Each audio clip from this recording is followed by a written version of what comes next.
चाहती हूँ, इसलिए मैं जल के अंदर तपस्या कर रही हूँ। ठाकुर जी ने कहा कि देखो ऐसा है, आकर के भगवान से कहे द्वारकाधीश, एक सुंदरी जो है आपको पाने के लिए जमुना जी में तपस्या कर रही है, बहुत अच्छा मौका है, छोड़िए मत। कहे अच्छा। ठाकुर जी महाराज जो है कालिंदी से भी विवाह कर लिए। इस प्रकार से भगवान के 4 विवाह हो गए। कौन कौन? रुक्मिणी जी से, जामवती जी से और सत्यभामा से, और ये चौथा विवाह भगवान का। तो कहते हैं इस प्रकार से। और भगवान का विवाह 5वां होने जा रहा है। राजाधिदेव्यास्तनयां मित्रविंदां प्रीतिस्त्रसुः प्रसह्यहितवान् कृष्णो राजन् राज्ञां प्रपश्यताम्। कहते हैं राजाधिदेवी, एक भगवान ठाकुर जी की बुआ थी राजाधिदेवी, और बुआ की लड़की थी मित्रवृंदा। तो मित्रवृंदा जो थी, वो मित्रवृंदा ऐसी थी, वो जो है उनके जो भाई थे साक्षात दुर्योधन के साथ मित्रवृंदा का विवाह करना चाहते थे।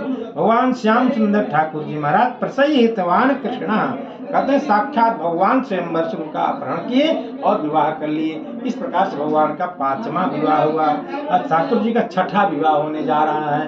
कहते हैं नगन जिन्नाम कौशल्य आसित राजाधिधार्मिक तस्या सत्य सत्या भवत कन्या देवी नग्नजिति नृप। हे राजन, कहते हैं कि एक नग्नजिन नाम के राजा थे कौशल देश के। कौशल जहाँ भगवान राम जी का ननिहाल है, कौशल देव, कहते हैं वहाँ के राजा थे और अत्यंत धार्मिक थे। उनकी पुत्री का नाम था सत्या, और नग्नजिति भी कहते थे। कहते भैया उनकी ये प्रतिज्ञा थी, 7 बड़े बड़े भयंकर जो है बैल थे, कहे जो एक ही उससे जो है नाथ दे, एक ही नथनी से जो है 7 बैल को नाथ दे, उनकी प्रतिज्ञा थी, मैं उसी के साथ विवाह अपनी पुत्री का करूंगा। कहते अच्छा, ये प्रतिज्ञा थी, सबके बस की बात नहीं थी, बड़े बड़े मारने वाले भयंकर उम्र का थे बैल। तो कहते हैं भगवान ठाकुर जी महाराज 7 रूप बनाए, 7 को नाथ दिए। इस प्रकार से भगवान ठाकुर जी का 6ठा विवाह जो है नग्नजिति से सत्या से हुआ। बोलो श्री ठाकुर जी महाराज की जय। इस प्रकार से भगवान, और एक भगवान का 7वां विवाह होने जा रहा है। सुत कीर्ति सुताम भद्राम उपे में सुपितस्वसु कैकेयीं भ्रातृभिर्दत्तां कृष्णा संदर्शनादि। और एक और भगवान की बुआ की लड़की थी, श्रुत कीर्ति की पुत्री भद्रा थी, उनका भी भगवान अपहरण करके उनके साथ विवाह किए। 7 विवाह भगवान के हो गए। और 8वां विवाह होने जा रहा है। सुताम चा मद्राधिपते लक्षणाम लक्षणैर्युताम स्वयंवरे जहारैका सासुपर्णा सुधामिव। कहते हैं जिस प्रकार से भगवान ठाकुर जी महाराज क्या है, दैत्य और दानवों के बीच से, साक्षात दैत्यों के बीच से जो है अमृत को अपहरण कर लिए थे, उसी प्रकार से भगवान श्याम सुंदर मध्य देश के राजा जो मध्य नरेश थे, उनकी पुत्री जो लक्षणा थी, लक्षणा का भी उन्होंने अपहरण करके विवाह किया। इस प्रकार से भगवान का 8 विवाह हो गया। बोलो श्री द्वारिकाधीश भगवान की जय। 8 विवाह हुआ भगवान का। और ये जो 8 विवाह है, यही भगवान की 8 पटरानियां हैं। ये 8 पटरानियां कहती हैं कि खम्बायु ज्योतिरामा पृथ्वी विश्वस्य धारिणी अहंकारम मितीयम में भिन्ना प्रकृतिरष्टधा। 8 प्रकार की जो प्रकृति है, 8 प्रकार की जो माया है, यही 8 प्रकार की माया भगवान द्वारिकाधीश की पटरानियां हैं। कहती हैं जो मेरे ठाकुर का भजन नहीं करता, मेरे ठाकुर की जो कीर्तन नहीं करता, कथा नहीं सुनता है, मैं उस जीव को चैन से सोने नहीं देती। हम उस जीव को जो है भ्रमण कराते रहते हैं, कभी इधर भेजते हैं, कभी उधर भेजते हैं, बाद में मरने के बाद 84 लाख योनि में उसको जो है मैं भ्रमण कराती रहती हूँ। इस प्रकार से बोलो श्री ठाकुर जी महाराज की जय। कहते हैं ये जो मन है, ये मन अत्यंत दुष्कर है।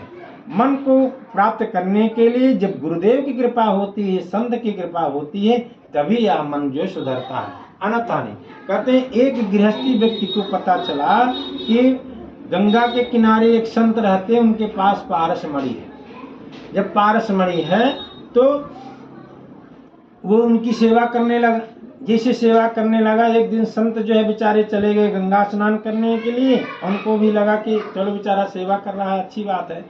तो जब वो देखा एक दिन जो पारस मणि रखी थी लोहे की डिबिया में थी, ऊपर से कपड़े का आवरण था, कपड़े के ऊपर पारस मणि रखी थी। तो व्यक्ति सोचा कि अरे राम राम, इतने दिन तक मैं संत की सेवा किया और साक्षात ये जो लोहे की जो डिबिया है, डिबिया ही जब सोना नहीं बन पाई है, वो संत कहते हैं जब संत की कृपा क्या है कि पारस मणि जो है क्या करती है, लोहे को सोना बनाती है, असंत जो है भगवान से मिला देते हैं। तो कहते जब ये लोहे को सोना नहीं बना पाई तो इसका मतलब ये डुप्लीकेट ये पारस मणि है। और वो चल दिया। इतने में संत भगवान आ गए, कहे भैया कहाँ जा रहे? कहे महाराज हम आपके कोई सेवक नहीं है, हम ना कोई भक्त हैं किसी के, हम तो मणि के पारस मणि के भक्त थे कि आप, मैं मौका देखता था कि आप कब चले जाएं, कब हम इसको ले लें, लेकिन महाराज आपके पास डुप्लीकेट मणि रखी है। कैसे?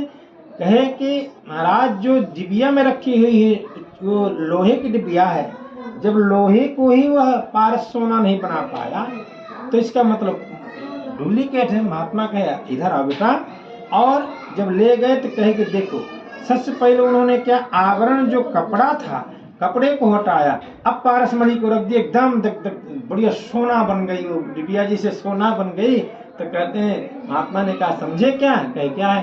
कहे मन रूपी जो ये आवरण है, इस मन को जब भगवान के चरणों में जब लगा दोगे कि हे भगवान, ये मन रूपी कुत्ता खूब भौंकता है, कभी इधर जाएगा कि कभी उधर जाएगा, मन का कुत्ता दर दर फिरे, दर दर दूर दूर होए, एक ही दर पे सदा रहे, दूर दूर करे न कोई। हे भगवान, मैं आप में जब समर्पित कर, जब भगवान के समर्पित में मन आप समर्पित कर दीजिए ठाकुर जी के चरणों में, तो मन कहीं इधर उधर भटकेगा नहीं। जब भगवान की जब कृपा होती है, गुरु की जब कृपा होती है, तब जा करके ये अवसर प्राप्त होता है। बोलो श्री ठाकुर जी महाराज की जय। और भौमासुर ने क्या किया था कि भौमासुर है